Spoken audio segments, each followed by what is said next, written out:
much away because I'm like, I'm never going to use it for bookmarks.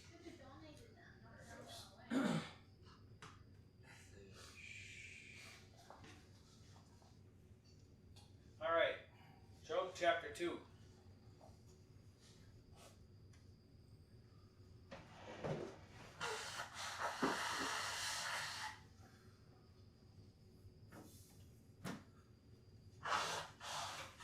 Okay, to briefly review,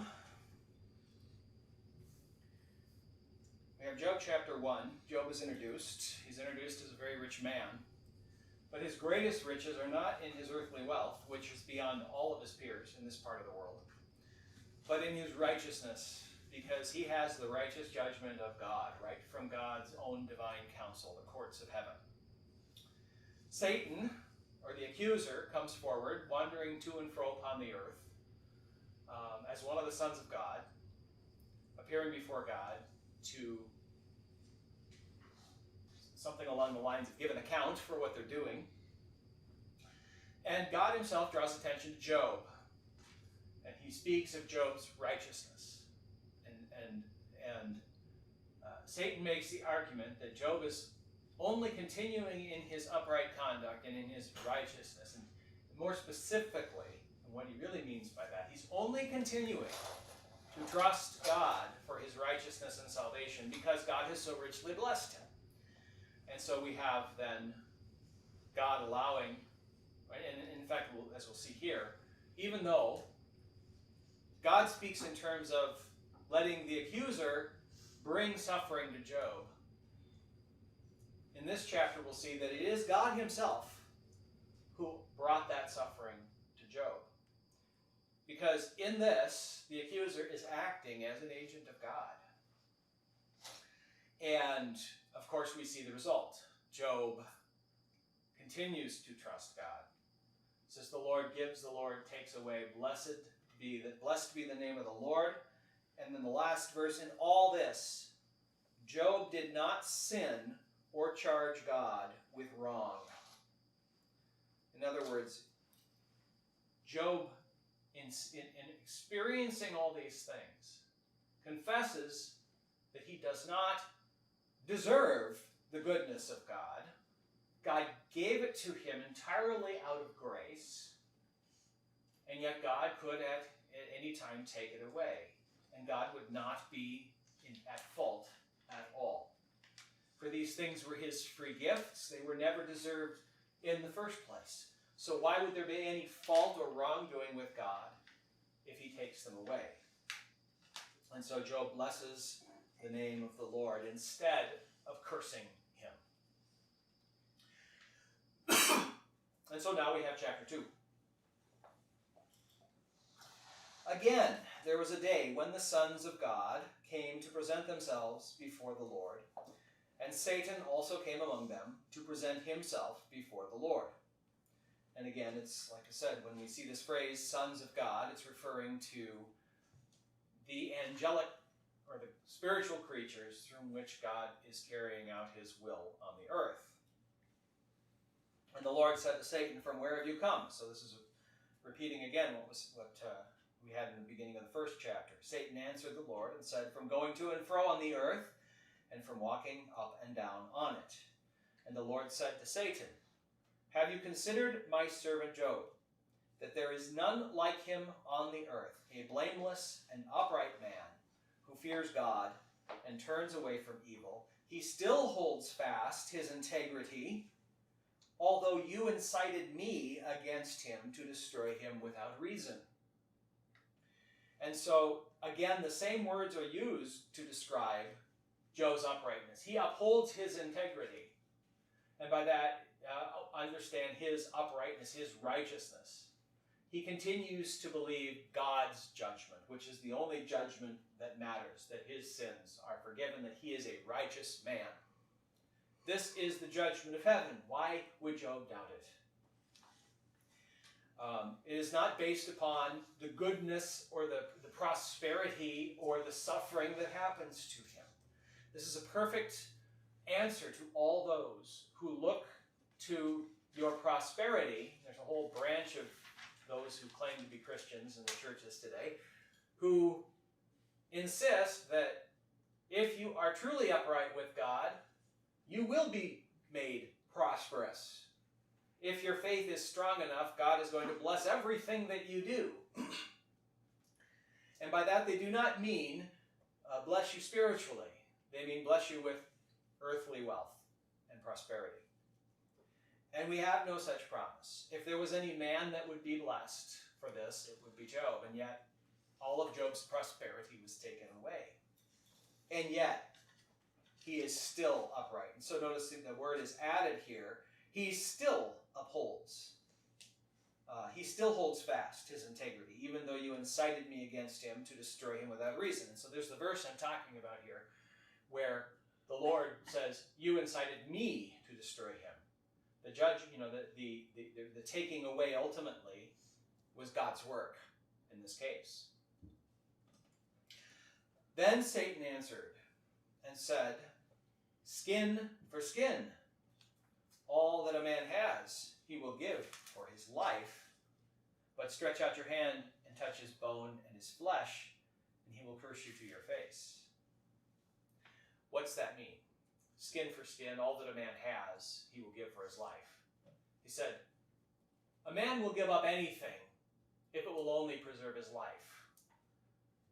So threaten his life, and we'll see if he still upholds you. Because so far, he still has his life. And this is true. We see this behavior in people. That when their lives are threatened, they're willing to let everything else go if only they are let live. And so that's the argument Satan is making against Job now. That just like all men, as long as they're willing to sacrifice everything else they have in order to hold on to their life, that's all Job's actually done, is the argument.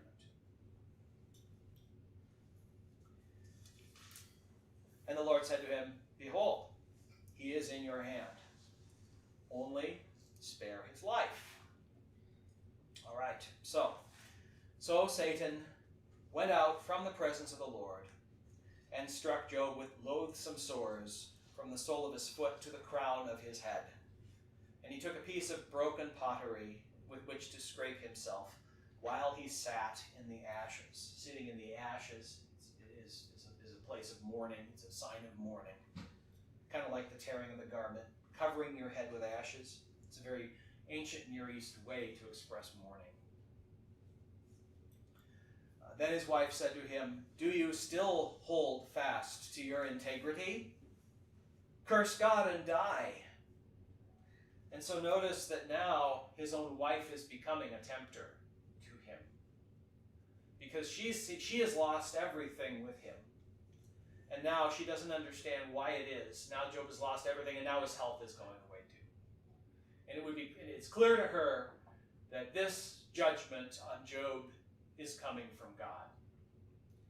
And she would not be wrong in that.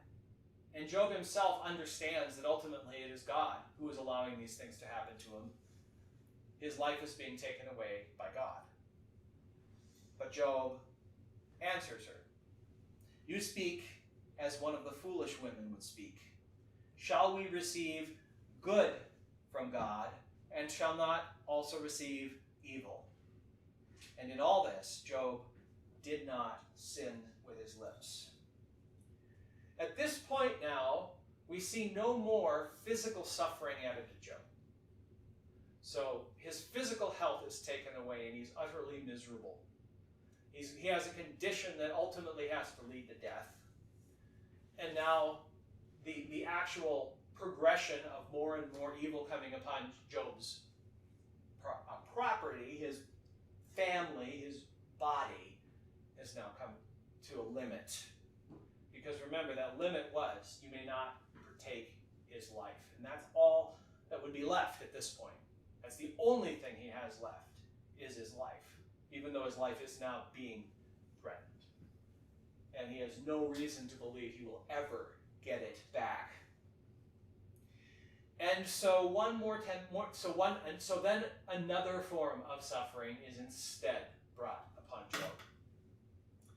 So if you consider, the entire external circumstance did not move Job to deny his righteousness before God.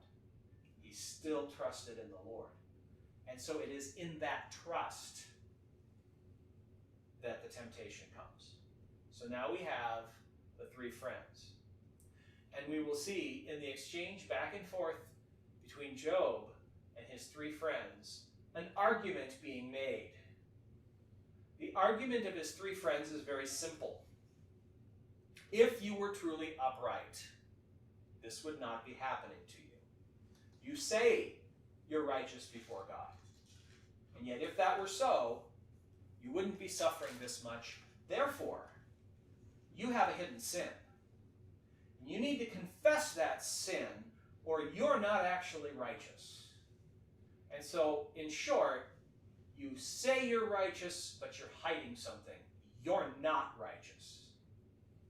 And so the temptation right there again, don't believe God's judgment that he's already pronounced from his divine throne upon you. Don't believe it. It can't be true. All right. Now, when Job's three friends heard of all the evil that had come upon him, they came each from his own place. So you have the idea his friends are from afar. Job, being a rich and famous man, he would likely have friends and many from distant places. What's that? But only three. Well, three of them Only came. his three friends. These particular three came. Eliphaz the Temanite, Bildad the Shuhite, and Zophar the Naamathite. Well, there's probably significance in the number three. Because remember, the number three represents God throughout the scriptures. And these three are coming pretending to speak for God. Yeah. They are making themselves preachers to Job, bringing God's will to Job.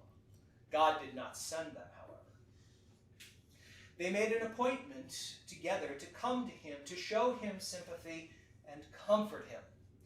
Notice that this is ostensibly why they're coming, to show him sympathy and comfort him. But as we go through this long exchange here, the poetry content of Job is primarily this conversation between Job and his friends. It's anything but comfort. Well, in the King James Version, it says mourn, to mourn with him and comfort him. But even then, it doesn't seem like they did any mourning with him. It only seems that they condemned him. Right. And It's, to mourn and to have sympathy with someone is the same root idea. It's yeah, just a different way of translating the same word. But yes, you're correct. Well, we'll see that in the conversation. And when they saw him from a distance, they did not recognize him. That's how terrible he looked. And they raised their voices and wept, and they tore their robes, and they sprinkled dust on their heads toward heaven. And they sat with him on the ground 7 days and 7 nights, and no one spoke a word to him, for they saw that his suffering was very great. All right. That's when they mourned with them? What? Is that when they mourned? Well, in that way, they they were there at that basically to keep him company. What comfort he would have is that at least his friends have not abandoned him. They've come to show sympathy for him. All right. Now Job speaks first. And now we turn from the narrative portion of Job to the poetic portion of Job. And it will continue in this poetic exchange throughout the rest of the book until the end. And then at the very end, it will turn back toward, there's a brief narrative as the discussion with the friends finishes. And then Eliyahu shows up. And he is speaking the word of the Lord to Job in truth. And he basically brings God's word to Job, who hasn't cursed God,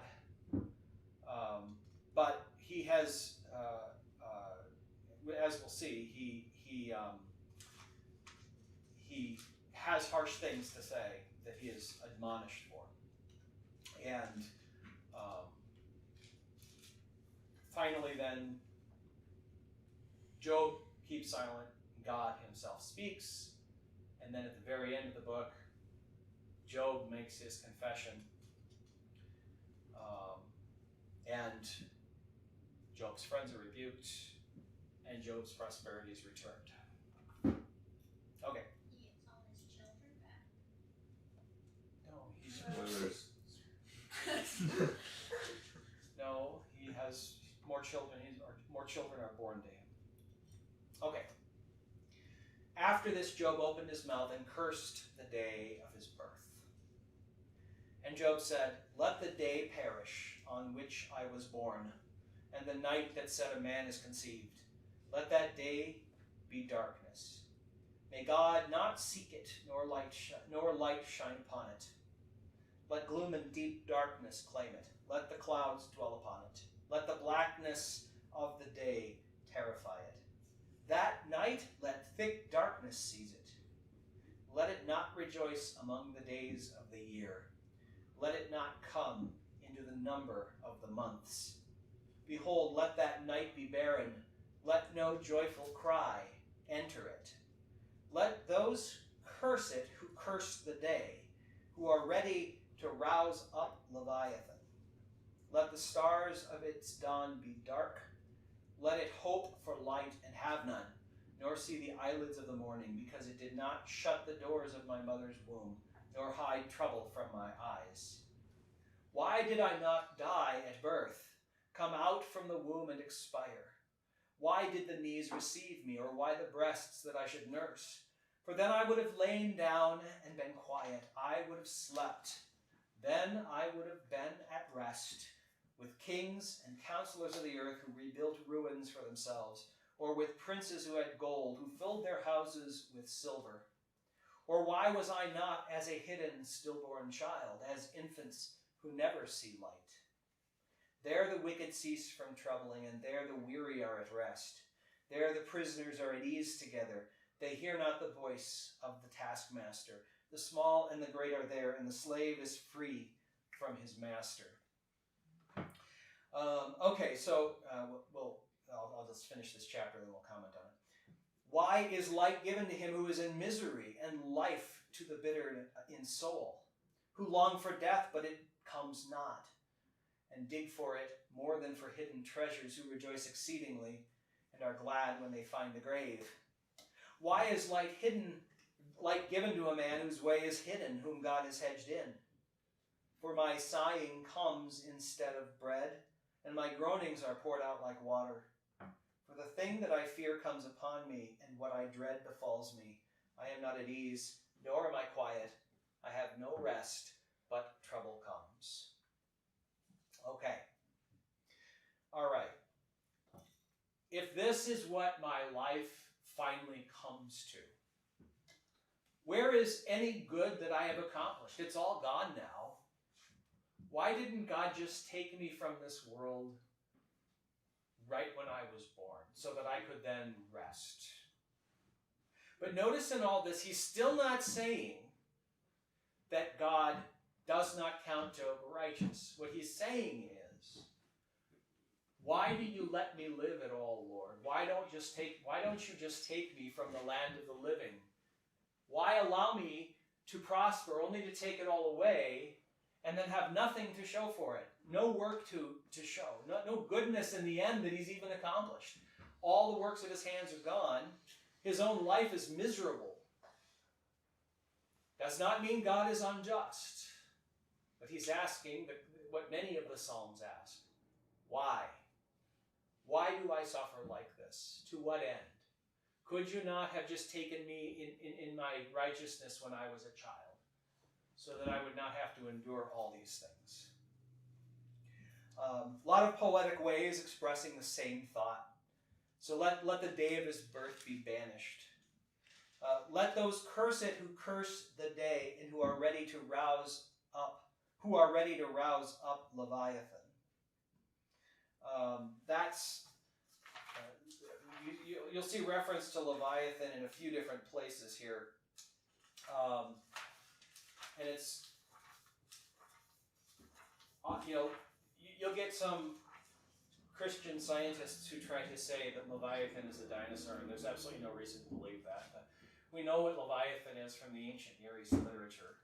He's a mythical creature that represents the chaos from which the universe is formed. And so when all was dark and chaotic, the ancient Near East religions pictured the creation as happening as if God fought Leviathan and eventually overcame him.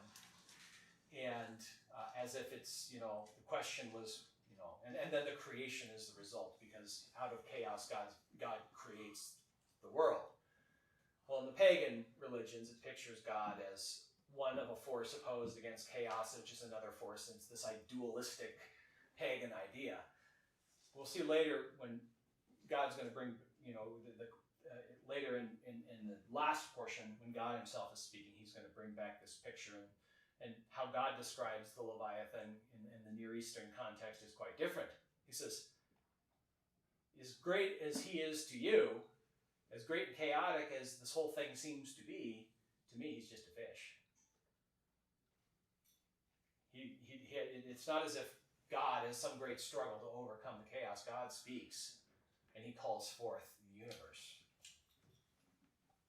All right. I noticed that it doesn't talk about the Leviathan in the New King James Version. I mean, in the King James Version. What does it have for verse 8?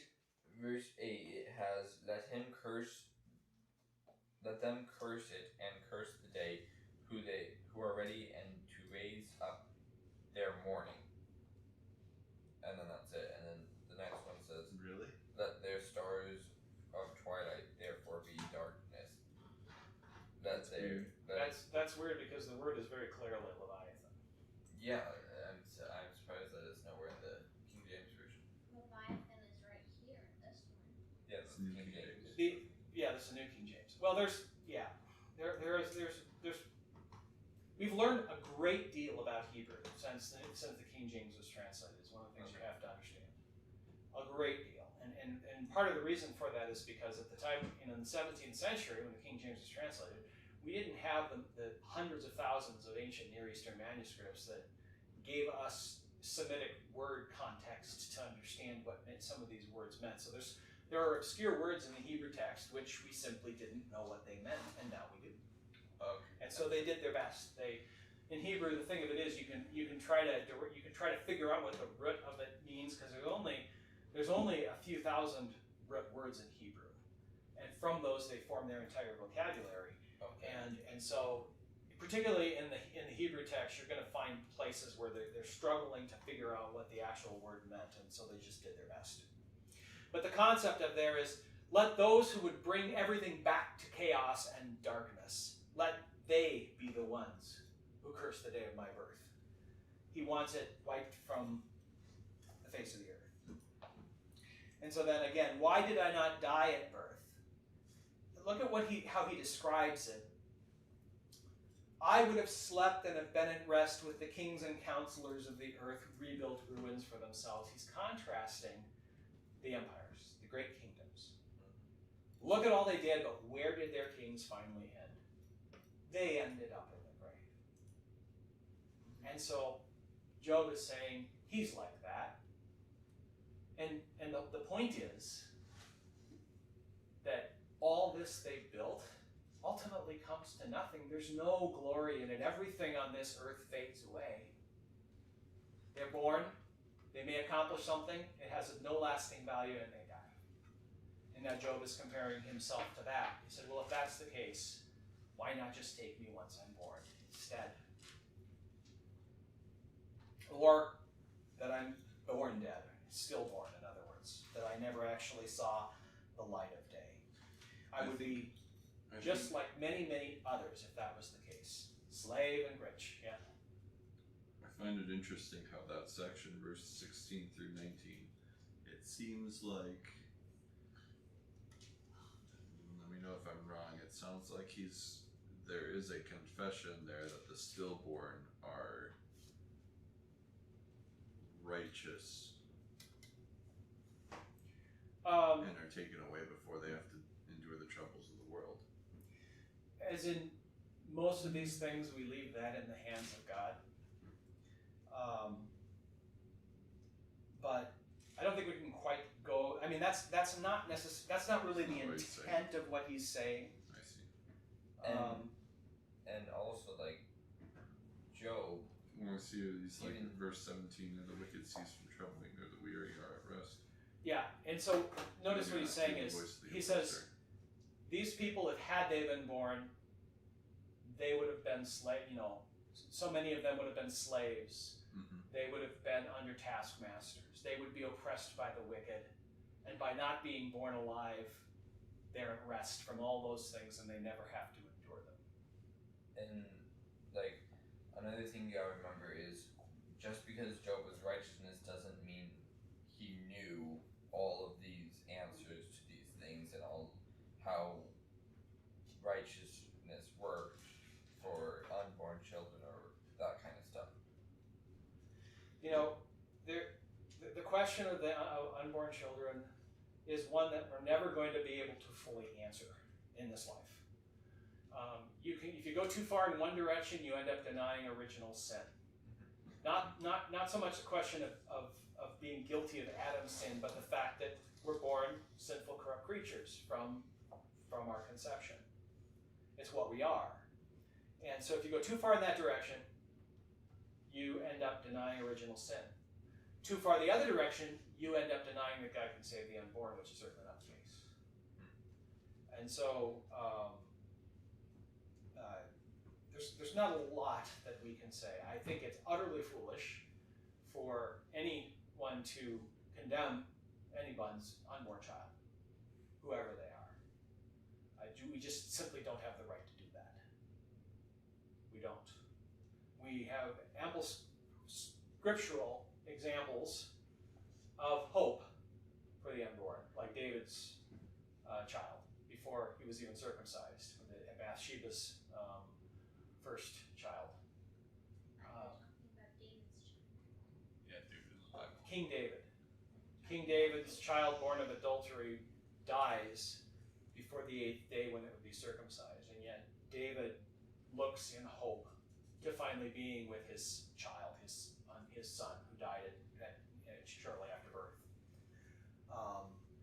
Pastor Twingy always used to point out that the baptism of Jesus is an effective baptism, and what Jesus does, he does in our place and for us. And so he always looked at Jesus' baptism as the salvation of the unborn children, even in the case of abortions.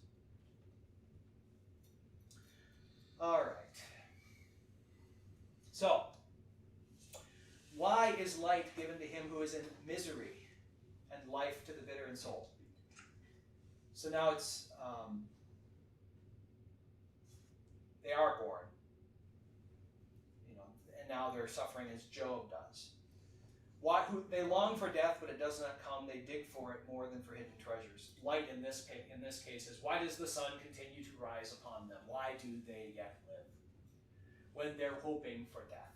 Like Job is now hoping for death.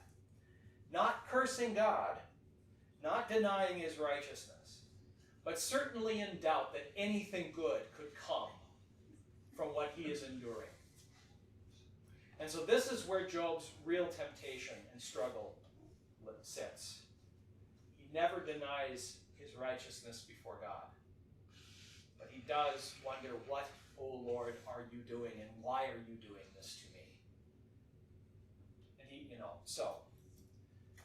but that's not, and notice this will come as the discussion with his three friends bears out, because that's not where they're going. They're assuming Job is not righteous. And that is where their temptation, the thrust of all their temptations, is to get Job to admit that he's not righteous. But Job knows he's righteous. And so his temptations within himself come from another place. Because I am righteous, why, O Lord, do you let me suffer in this way? never doubts his righteousness, but he does doubt that God means good for him in all things. So why is Satan trying to get him to doubt that he is righteous? What will that accomplish? What? What will it accomplish Well, you go back to if Job believes go that back he go is back not to the righteous? argument. What is it that Satan's argument is? Satan's argument is he doesn't really trust in you. If And you so hear what he's where all after of is he this- wants Job to cease, he wants to prove that Job doesn't really trust God. That his trust is contingent on God being good to him, and that take away the good things, including threaten his life even now. And he will no longer trust in you. He will no longer believe your word, and he will go from trust to cursing God. Okay. So that's what Satan's argument is. And now these three friends of Job are there to kind of, now that the stage has been set, almost like the nail is there and the hammer's ready, they're trying to drive it on through. And so their argument is in this: stop believing you're righteous before God and curse God. Yeah. Now they don't tell Job to curse God, but that's his wife does. So the temptation is laid out first by his wife, and everything these three friends do is driving him toward it. I suppose that, like, if he believed that he was not righteous, then he would not believe God or he would believe that God was wrong in saying that he was righteous. There's two ways it could go. He continues to believe he's righteous, and yet now he does not believe in the goodness of God at all. That God doesn't actually wish him good, but he wants only harm. He wants spiritual death for Job. Mhm. Well, at that point, believing himself to be righteous transforms into righteous in himself, not in God's pronouncement. Because the only alternative is, because remember, Job is trusting in God's pronouncement of righteousness, not in righteousness in himself. We've already seen that Job does not look for righteousness in himself, even when he is prosperous. Yeah. He looks, and so either it turns to no longer believing that God's righteous judgment is true, in which case if he still believes he's righteous, then he only believes it's in himself. And that becomes work righteousness. He's, personal internal integrity, not based upon God's judgment. Or else he abandons the central idea in the first place. God has not actually pronounced me righteous at all. God lied to me. God is not true. And now God is only worthy of cursing, not blessing. Yeah. Okay. Take a look here. Yeah, that's fine. Okay. So we're going to stop at this verse. Next time we will begin with the first of the arguments. And you should see as the structure goes, it's usually a chapter or two of one person speaking, followed by Job's response, and then the next person. So it rotates through all three of these friends for a few rounds. Chapter by chapter. Round? Yeah, rounds. Round one.